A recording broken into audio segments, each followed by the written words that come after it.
What's up? I got my purple on. You know why I've got my purple on? Because it's Fibromyalgia Awareness Day on May 12th. And your girl, she got fibromyalgia. But you know what? It's not a death sentence. You learn to manage it. And I thought I would share some of the ways I have learned to manage my chronic illness of fibromyalgia.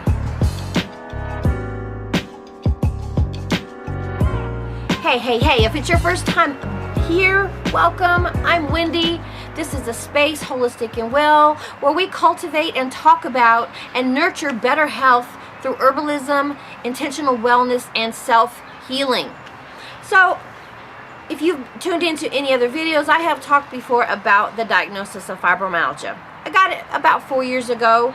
Did some testing and some consulting with a naturopath, and bing, bang, boom, here we are 4 years later. Me at times struggling, but I feel effectively managing fibromyalgia on a day-to-day basis. Now, what exactly is fibromyalgia? It is going to be, it's not a disease or a disorder, it's considered a condition that impacts places on your body called trigger points that are going to be painful. And so the science behind it is that there is some misfiring or miscommunication between your neurons in your brain and the fibromyalgia got me stuttering, between the neurons in your brain that communicate with your pain center. And so there's some misfiring. Kind of think about when you have a car and it's not running on all cylinders, you get that misfire and that backfire. It's kind of something similar to that. Basically, there's some miscommunication in your brain about how to interpret pain signals in a nutshell. And so that's usually in your muscular tissue. For me, it's primarily my neck and my shoulders and my back. My hip flexors also, but not as much. My neck and my back, my shoulders, it's just off the chain sometimes. And so having to figure out how to maneuver through that has been challenging. There is no blood test that determines if you do in fact have fibromyalgia. There is no test. What happens is they test for other things, specifically like rheumatoid arthritis, autoimmune stuff, lupus, that if they're able to rule those things out, then fibromyalgia is kind of that catch-all for what you may be experiencing. And that kind of is what happened with me. So I did some testing for arthritis because I had lots and lots of inflammation. Couldn't figure out why. Of course, 2-3 years later, meat was pissing off my body. Who would have known that? But meat does cause inflammation. So we got to the diagnosis, and there has been a lot of things that worked up to me finally getting that diagnosis. Lots of sleep disturbance. Even now I have to be super intentional about getting my rest, getting them Z's. Because if I'm not intentional about it, then it won't happen. So let's get into kind of some of the things that I do that help me effectively manage it on a day-to-day basis so that I am thriving with chronic illness. One of the things that I have learned to do is to not be so inhibited. And you know what? Because my shoulders and my neck constantly hurt, guess what? We let them girls out the bag more often. As soon as I get home, the bra comes off because I just cannot deal with the pressure right here of that pulling and straining my muscles even more than what they're already experiencing. So that girl comes off, and the girls are allowed to float around and be on their own. And that has been one of the biggest helps for me, is to be able to be okay with that freedom and that experience. Because I think in our culture, it's really drilled into us that there's a certain standard that women should meet for a particular look. And, you know, the pretty bras, they're cool. I like them. I got them. But you know what? They're not comfortable for me anymore. So them bitches got to go out the window. Moving on, stretching. Stretching has become as much a part of my schedule as breathing.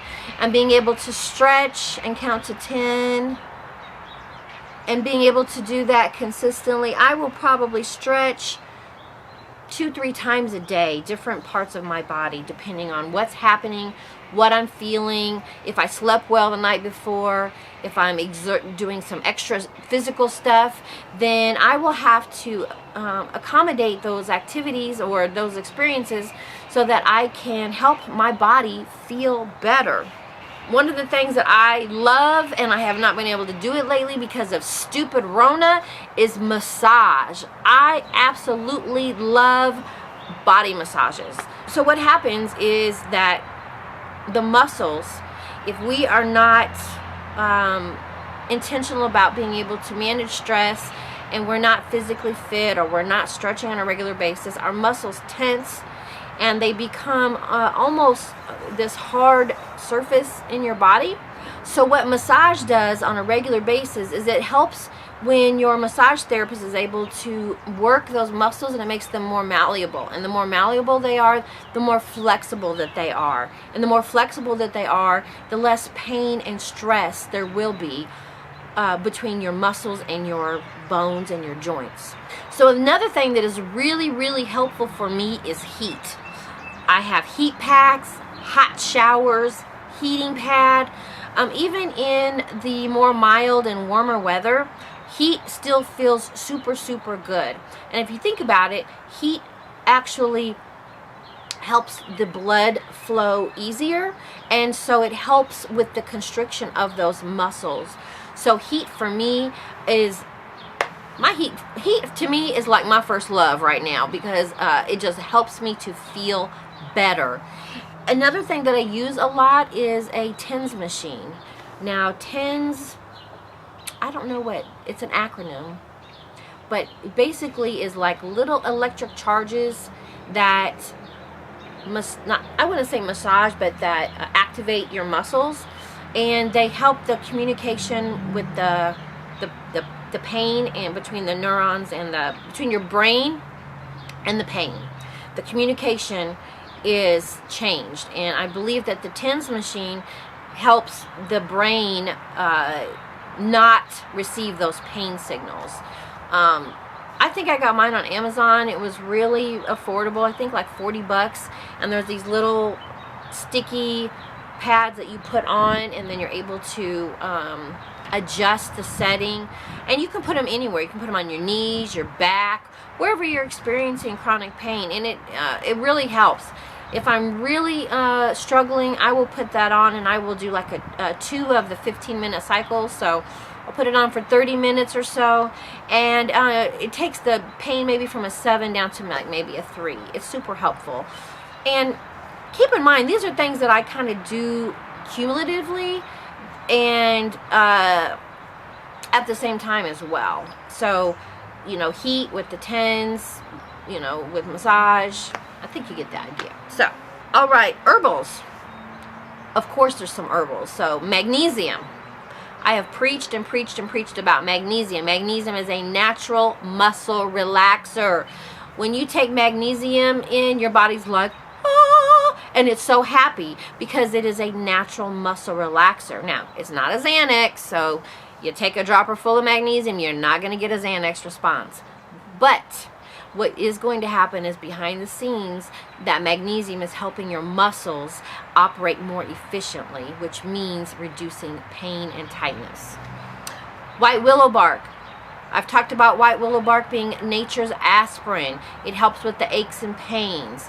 Now, there are lots of different herbals you can utilize. I'm just sharing the ones with you that I use that work for me on a consistent basis.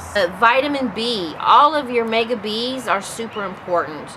One of the symptoms that goes along with fibromyalgia is that because you don't get restorative sleep all the time, is you feel freaking tired all the time. So when you take the vitamin Bs, it actually will help perk you up in a natural way so that you're not taking in a bunch of caffeine and sugar, which is super important, because that kind of leads into my next point, is your diet. You know, minimizing your sugar intake, minimizing your caffeine, minimizing processed and fatty foods, because you want your body to operate as easily and as efficiently as possible, and that's going to help your body overall feel better. And keep in mind that sometimes sugar sometimes dairy foods, sometimes gluten, sometimes those things cause inflammation. And if you're already struggling with pain, the last thing you want to do is feed the inflammation monster with those items that cause inflammation. You know what I mean? Lemon balm. Lemon balm is another one that works hand in hand with magnesium, that it's a nervine and it helps your body understand that it can be calm, that it can chill out, it can relax. And again, lemon balm, magnesium, I take those every single day, sometimes twice a day. You cannot really overdo it. I guess if you took a half a bottle of magnesium, you might be I guess if you took 3-4 dropperfuls of magnesium every single day, that might cause something. I don't know, haven't tried it. But because our diet is already so magnesium deficient, we all can utilize magnesium, and I see a huge difference in my sleep quality when I take magnesium versus when I don't take it. So those are my two go-tos on a day-to-day basis. Last but not least, drum roll, rest. Get your rest. Get your rest. Because if you're not resting, you're not allowing your body to recuperate and to rejuvenate and to restore itself.